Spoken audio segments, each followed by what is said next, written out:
बिस्मिल्लाहिर्रहमानिर्रहीम। अस्सलाम वालेकुम नाज़रीन, आप यूट्यूब चैनल देख रहे हैं। मैं इमरान खान हूँ। ईरानी वज़ीर ख़ारजा अब्बास अरागची पाकिस्तान आए और पाकिस्तान से वापस चले गए। वापस वो ओमान में गए हैं। जिस तैयारे में वो आए उसमें वो ओमान नहीं गए, बल्कि पाकिस्तान से दूसरा तैयारा लेकर वो ओमान गए, मुबैना तौर पर जो इतलात आ रही हैं। इसकी कोई कन्फर्मेशन मेरे पास नहीं है, लेकिन ये सोशल मीडिया पर रिपोर्ट हुआ है। तो ईरानी वज़ीर ख़ारजा दौरा मुकम्मल करके वो ओमान चले गए और अब खबर आ रही है कि वो दोबारा पाकिस्तान आएंगे। देखें, ये जब ईरान ने दौरा शुरू किया था तो 2-4 चीज़ें उन्होंने क्लियर की थी। उन्होंने कहा था कि खित्ते के वो ममालिक जिनके साथ बेहतरीन ताल्लुकात हैं ईरान के या बरादराना ताल्लुकात हैं, वो उनका दौरा करने के लिए अब्बास अरागची निकले। 3 ममालिक का जिक्र किया गया था कि वो पाकिस्तान आएंगे, फिर ओमान जाएंगे और फिर रूस जाएंगे। इन तीनों मुल्कों से चाहे दिफाई नुक्ता नज़र है, चाहे इलाकाई मामलात हैं, ईरान के बड़े अच्छे ताल्लुकात। और पाकिस्तान के हवाले से तो इस वक्त इम्पॉर्टेंस इसलिए बढ़ी हुई है कि मौजूदा अमरीकी हुकूमत पाकिस्तानी हुकूमत पर इन्हिसार कर रही है अपनी फेस सेविंग के लिए। तो ये ईरान के लिए भी एक मौका है कनेक्टिविटी का। तो पाकिस्तान अब दोबारा आएंगे। और ये जो सरकारी मीडिया है ईरान का, उसने ये दावा किया, और सरकारी मीडिया ईरान का, उनकी तरफ से ये चीज़ सामने आई है कि दोबारा से ईरानी वज़ीर ख़ारजा पाकिस्तान पहुंचेंगे और पाकिस्तान में दोबारा आके दौरा करेंगे और कुछ चीज़ें जो हैं वो दोबारा डिस्कस होंगी। तो मैं आपको थोड़ा सा बता देता हूं कि एक्चुअली इसका बैकग्राउंड क्या है। मैंने आपको खबर दी थी अपने पिछले वीलॉग में, और मैंने आपको बताया था कि अमेरिकन के बारे में कोई कन्फर्मेशन नहीं है। ईरान ने आने से पहले एक तो ये बताया था कि वो कहाँ कहाँ जाएंगे दौरे पर। दूसरा, उन्होंने एक और बात कही थी।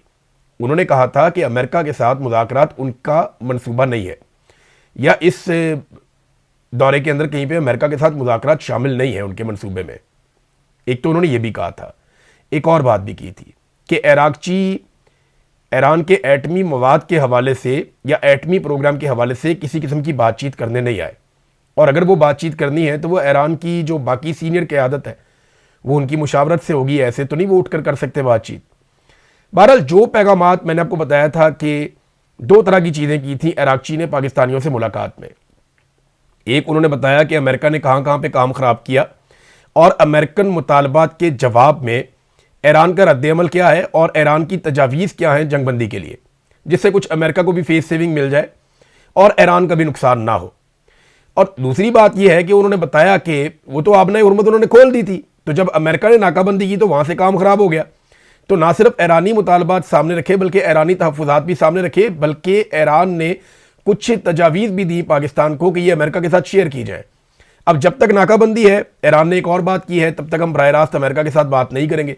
तो बिलवास्ता एक चैनल पाकिस्तान का है जो खुला हुआ है, बड़ी अच्छी बात है।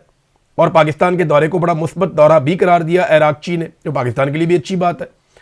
अब पाकिस्तान ने अमेरिका को सारी कहानी सुना दी, और डोनाल्ड ट्रंप ने, जो 2 लोग आ रहे थे पाकिस्तान में, जेरेड कुशनर और स्टीव विटकॉफ, इन दोनों का पाकिस्तान में जो इनकी आमद है वो कैंसिल कर दी डोनाल्ड ट्रंप ने अलग अलग तरह के स्टेटमेंट दिए। मैं आपके सामने कुछ चीज़ें रखता हूं जो बातें डोनाल्ड ट्रंप ने की हैं।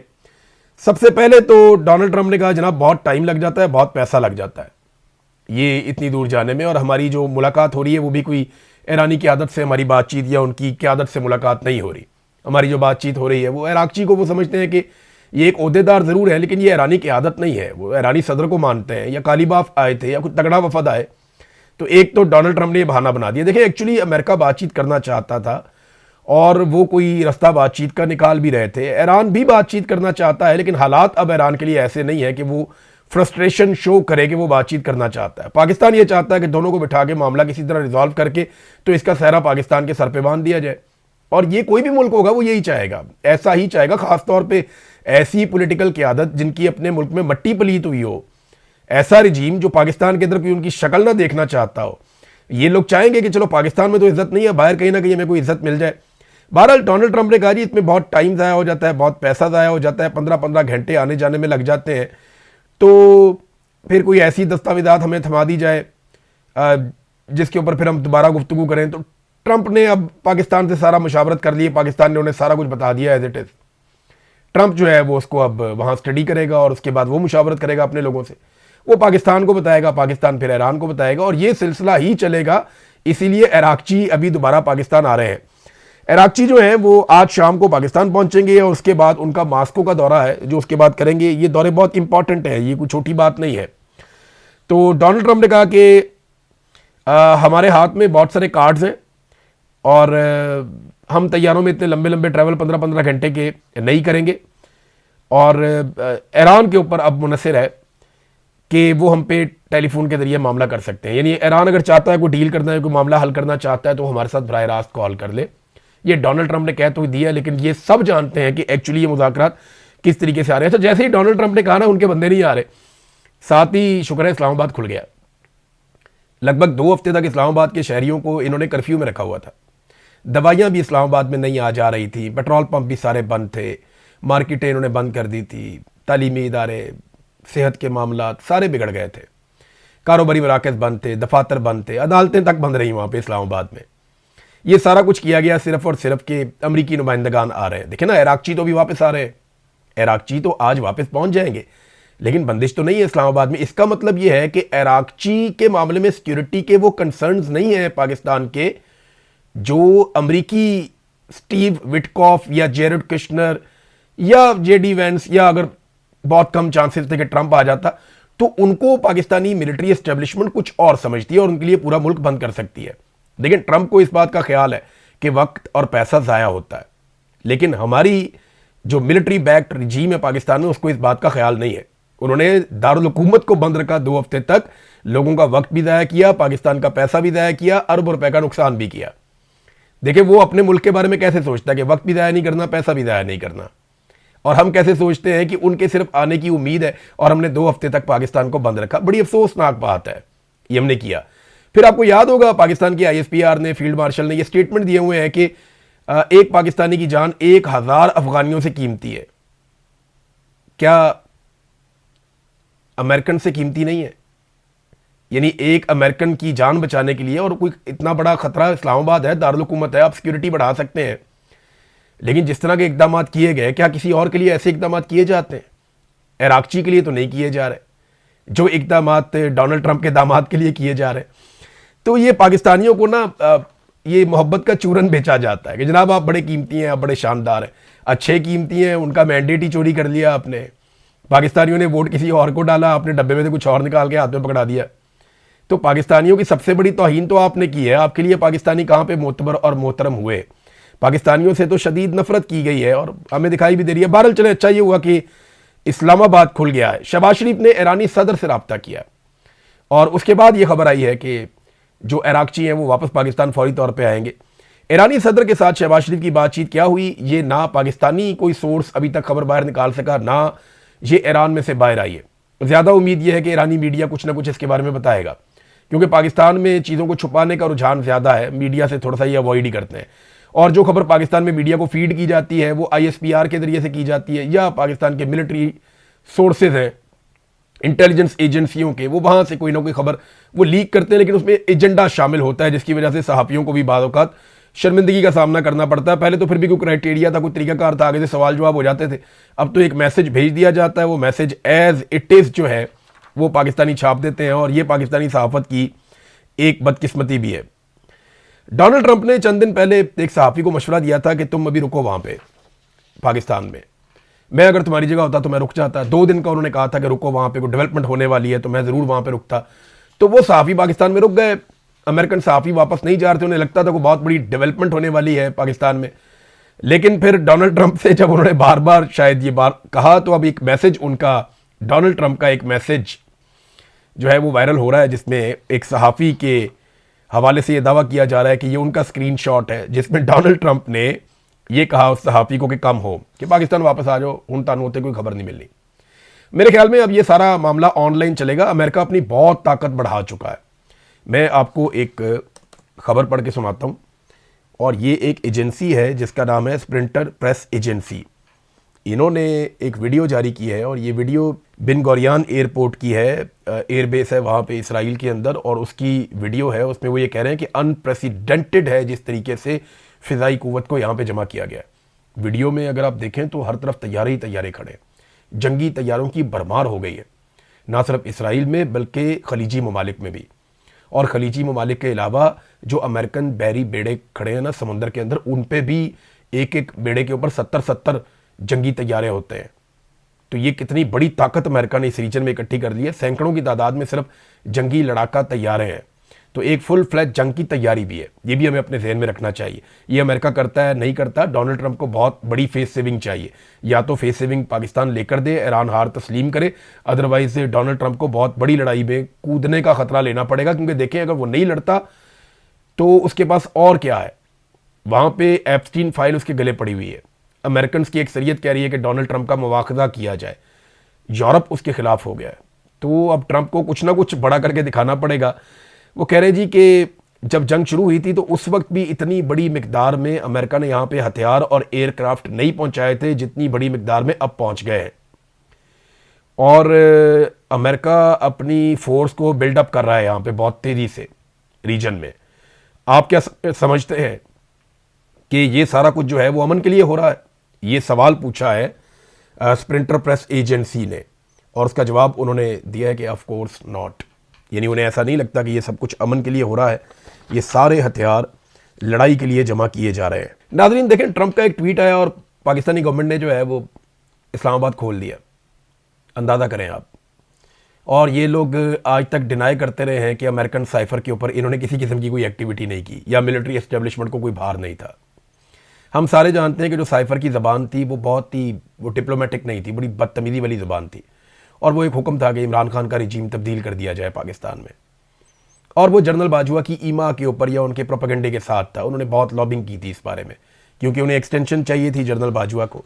बहरहाल जनरल बाजवा को एक्सटेंशन तो नहीं मिली, लेकिन आसिम मुनीर को हालात ऐसे बदले कि आसिम मुनीर को ना सिर्फ एक्सटेंशन मिल गई बल्कि 5 साल की मुद्दत मुलाजमत भी मिल गई और ताहयात इस्तिस्ना भी आसिम मुनीर साहब ने ले ली। अब नाज़रीन, कई लोगों ने यह दावा किया है, बल्कि चाइना ने और रशिया ने बाकायदा जंग के आगाज़ में ये बात की भी थी और अमेरिकन लिखारी भी इसको लिख रहे हैं। एक अमरीकी राइटर, मैं उनको भी पढ़ रहा था, बेन रॉड्स, उन्होंने भी ये स्टेटमेंट दिया है। और मैं उनकी तहरीर देख रहा था कि ईरान ने खुद से ही अपने ऊपर जौहरी हथियार बनाने पर पाबंदी लगा रखी थी। आयतुल्लाह अली खामनाई का एक फतवा भी मौजूद था कि ईरान एटमी हथियार नहीं बनाएगा। तो ट्रंप ने पिछले दौरे हुकूमत में ओबामा वाली डील ख़त्म कर दी थी, जो एटमी डील ईरान के साथ हुई थी। और ऐसा लगता है कि ईरान पर हमले के जवाब के लिए ट्रंप को और इसराइल को एक फ़ाल किस्म का जौहरी प्रोग्राम ईरान में चाहिए था, ताकि एक वजह बने कि हमने ईरान के ऊपर अटैक करना है।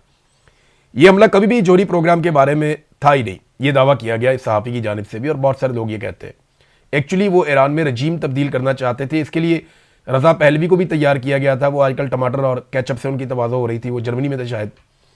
तो मामला ये है कि रजीम तो तब्दील नहीं हो सका ईरान में। अब उसके लिए आप मुज़ाकरात के ज़रिए से तो कभी ये अचीव कर नहीं पाएंगे, बल्कि जो ईरान के अंदर रजीम है वो पहले से बहुत ज़्यादा मजबूत हो गया।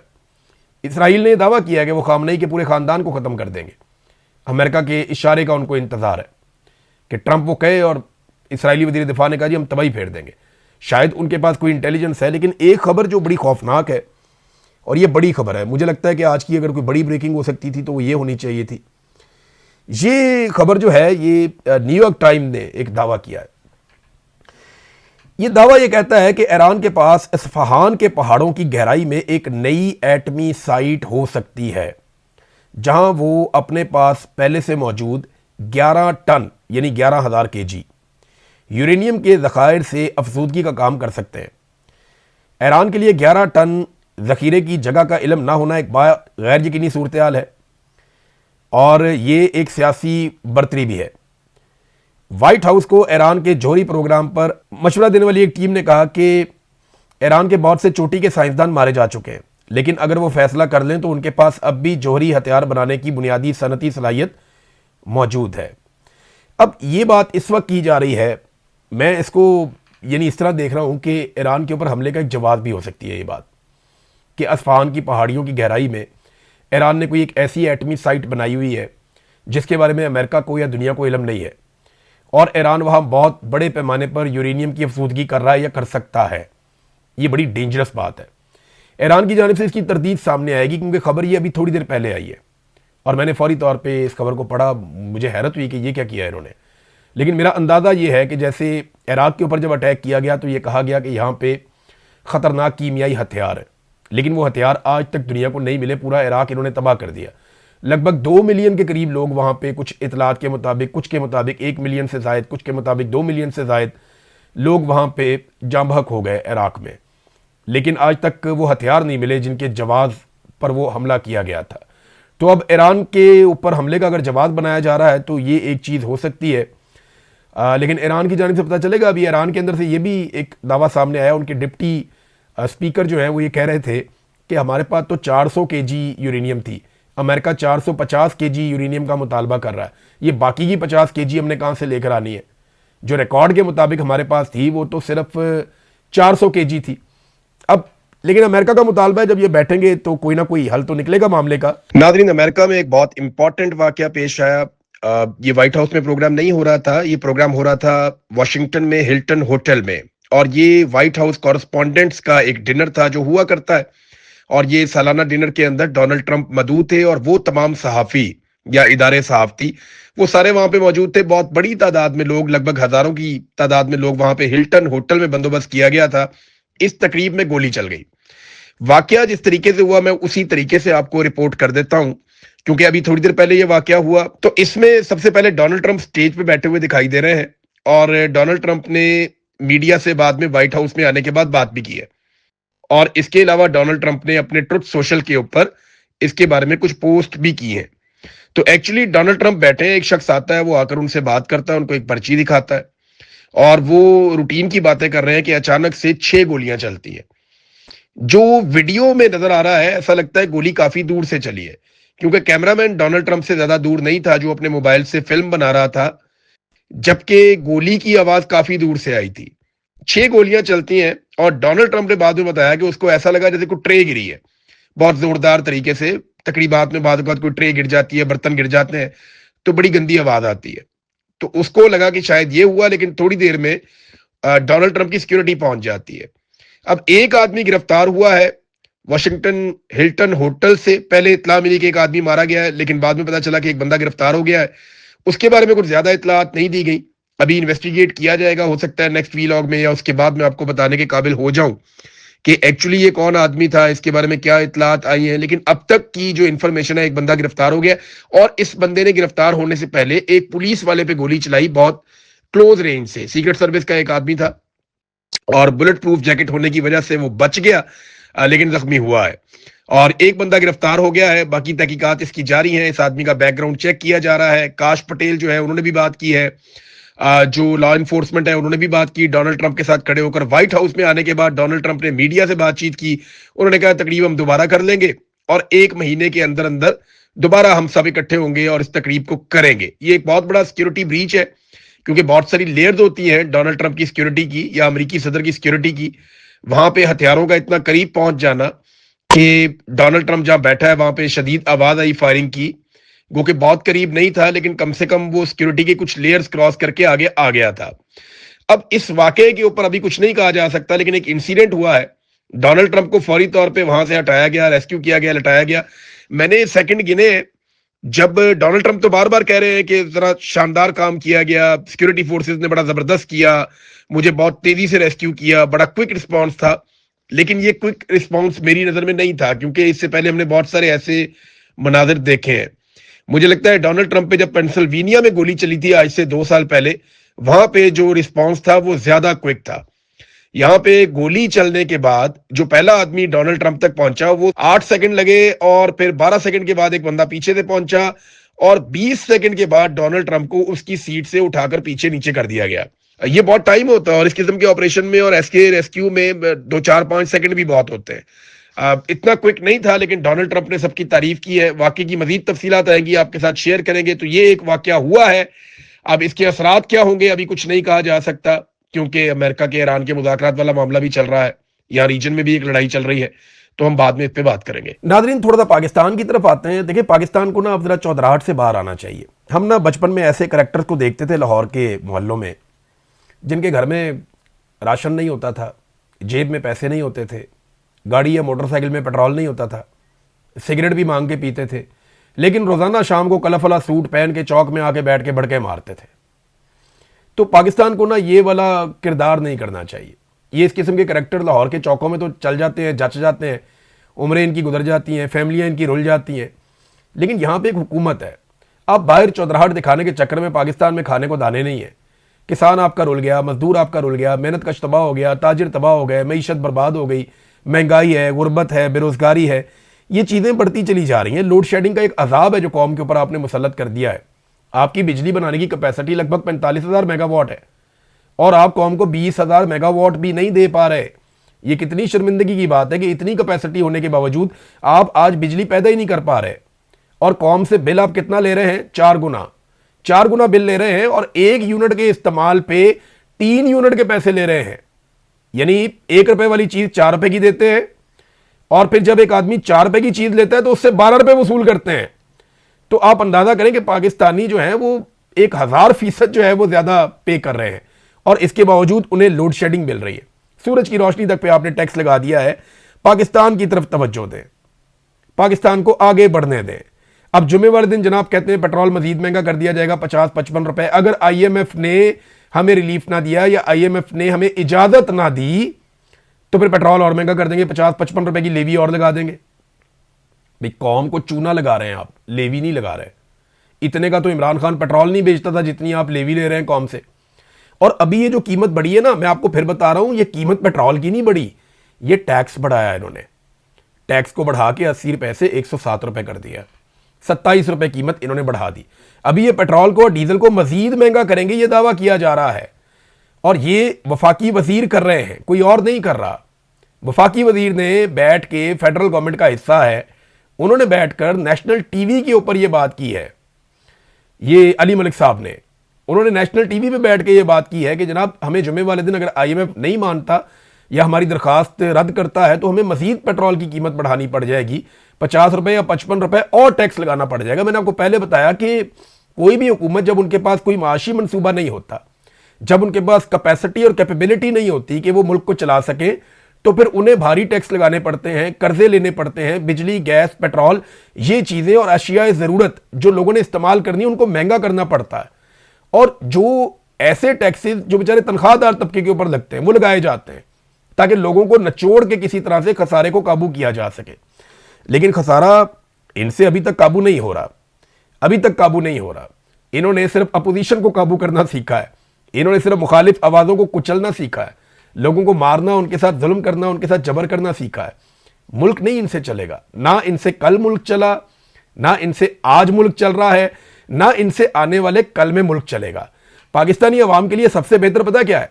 वो फौरी तौर पे पाकिस्तान की मिलिट्री एस्टेब्लिशमेंट के हुकूमती फार्मूलों से जान छुड़ा ले और मिलिट्री एस्टेब्लिशमेंट के आगे हाथ जोड़ के या उनको हाथ से पकड़ के वापस बैरकों में छोड़ के आए कि खुदा का वास्ता मुल्क को सिविलियंस को चलाने दीजिए, जैसा कायदे आजम मोहम्मद अली जिन्ना ने कहा था। अब तक के लिए इतना ही। अपना ख्याल रखिएगा, अपने इस चैनल का भी। अल्लाह हाफिज।